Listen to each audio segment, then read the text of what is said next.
আমরা সকলেই নিজেদের গন্তব্য অনেক সহজে স্থির করতে পারি, কিন্তু সেই গন্তব্যে পৌঁছতে ঠিক কোন পন্থা অবলম্বন করা উচিত সে বিচারবোধটা আমাদের অতটাও সহজে আসে না।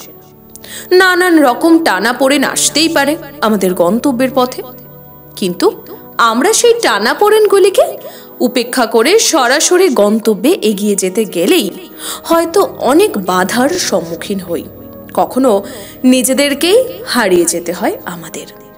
তবে এখন প্রশ্ন, জীবনে সফলতা কিভাবে আসবে?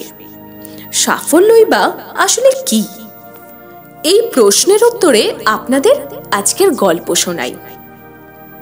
একদিন একটি ছোট বাচ্চা ছেলে তার বাবাকে জিজ্ঞাসা করলো, বাবা, জীবনে সফলতা আসলে কি? তখন বাবা ছেলেকে নিয়ে একটা মাঠে গেল ঘুড়ি ওড়াতে। বাবা ঘুড়ি ওড়াতে লাগলেন, ছেলেটি মনোযোগ দিয়ে ঘুড়ি ওড়ানো দেখতে লাগলো। কিছুক্ষণ পর সে বলল, বাবা, সুতোর কারণে ঘুড়িটা বেশি দূর যেতে পারছে না, আমরা কি সুতোটা কেটে দেব? বাবা সুতো কেটে দিলেন। এবার ঘুড়িটি আরো উপরে উঠতে থাকলো এবং ক্রমশ দূরে যেতে থাকলো। কিছুক্ষণ পর দিগন্তে হারিয়ে গেল ঘুড়িটি। তারপর কোনো অজানা জায়গায় ঘুড়িটি মাটিতে লুটিয়ে পড়ল। তখন তার বাবা জীবনের সফলতার পার্থক্য বোঝালেন। আমরা যে উপরে উঠতে চাইছি, সেই উপরে ওঠা কিছু রীতিনীতি দ্বারা বাধা প্রাপ্ত হচ্ছে, যেমন সংসার, পরিবার, সমাজ ইত্যাদি। আমরা এগুলো থেকে বাধা মুক্ত হতে চাইছি। আসলে এগুলি হলো আসল সুতো, যা আমাদের উপরে উঠতে সাহায্য করে।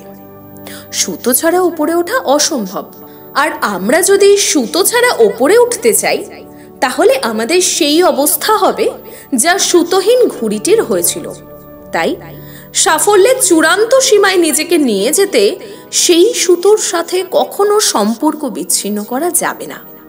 পরিবার, আত্মীয় স্বজন, সমাজকে সঙ্গে নিয়ে ধীরে ধীরে নিজের লক্ষ্যে অটুট থাকুন।